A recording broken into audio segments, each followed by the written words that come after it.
Pernah ngerasa nggak sih kalau pelajaran sains itu kadang cuma soal hafalan rumus yang ya gitu-gitu aja dan rasanya jauh banget dari kehidupan kita?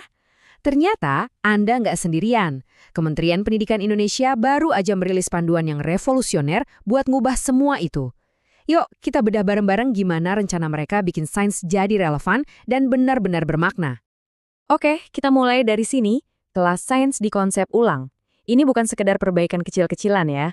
Ini adalah jawaban atas sebuah tantangan belajar yang mungkin kita semua kenal betul. Sebuah masalah yang terjadi di banyak kelas, di seluruh dunia. Nah, ini dia pertanyaan kuncinya. Kenapa ya pelajaran IPA itu sering banget terasa abstrak, susah, atau jujur aja membosankan? Mungkin Anda juga pernah merasakannya kan? Teori-teori yang kayaknya ngawang-ngawang, rumus yang susah dihafal, inilah tantangan utama yang mau dipecahkan oleh kurikulum baru ini. Dan ini bukan asumsi doang loh. Panduan kurikulumnya sendiri mengakui masalah ini secara belak-belakan. Kalau pembelajaran dirasa kurang bermakna, ya jelas motivasi siswa juga bakal turun. Terus solusinya apa dong? Nah, solusinya ada di sebuah filosofi inti yang mereka sebut pembelajaran mendalam.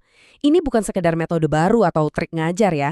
Ini adalah sebuah pergeseran fundamental dalam cara kita memandang apa sih artinya belajar itu dan gimana seharusnya pengetahuan itu didapat.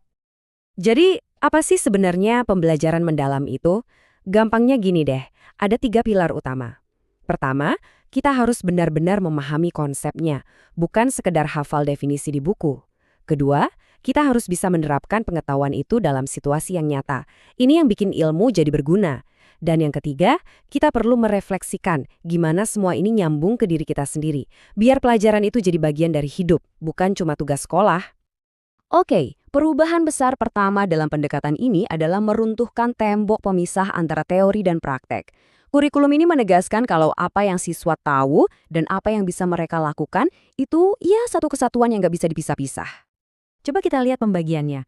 Di satu sisi ada pemahaman IPA. Ini tuh apanya. Di sisi lain ada keterampilan proses.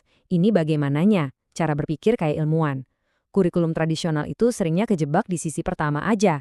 Nah, pendekatan baru ini mau keduanya seimbang. Tahu banyak fakta tapi nggak bisa menyelidiki sendiri, kan kurang lengkap ya.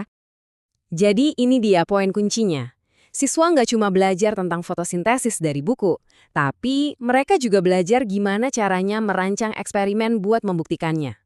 Pengetahuan dan keterampilan itu jalan bareng.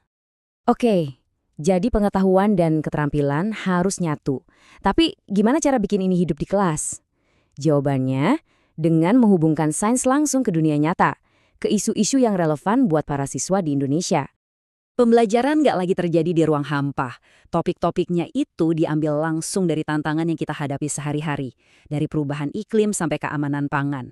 Ini yang bikin sains jadi terasa penting, mendesak, dan yang pasti relevan. Kedengarannya bagus banget ya di atas kertas. Tapi gimana praktiknya di kelas? Oke, mari kita bedah satu contoh konkret.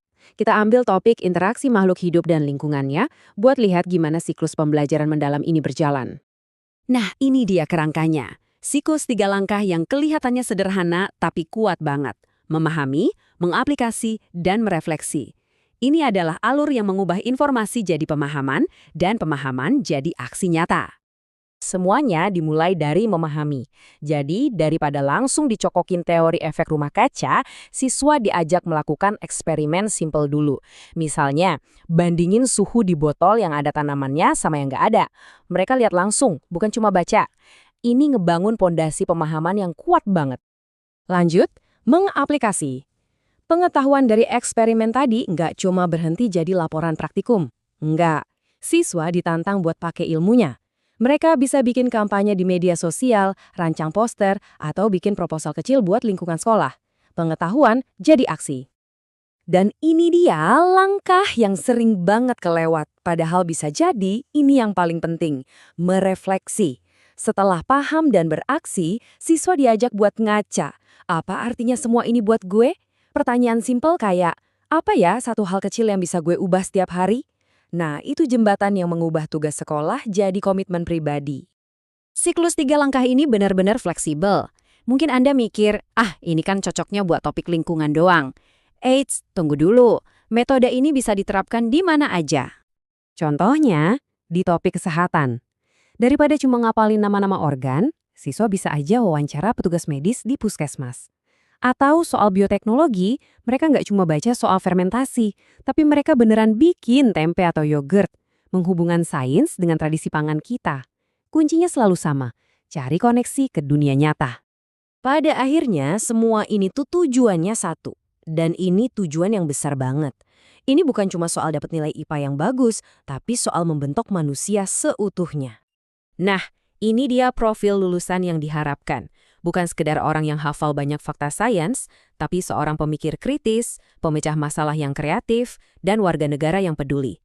Karena pada akhirnya kan skill-skill kayak gini yang jauh lebih kepake daripada cuma hafal tabel periodik, iya nggak? Dan kutipan dari panduannya ini, wah benar-benar ngerangkum semuanya dengan indah. Tujuannya adalah pemberdayaan. Untuk menyalakan api rasa ingin tahu yang nggak akan pernah padam, bahkan lama setelah mereka lulus sekolah. Sebagai penutup, saya mau kasih satu pertanyaan buat Anda renungkan. Kita baru saja melihat gimana sains bisa diajarkan dengan cara yang bermakna dan relevan.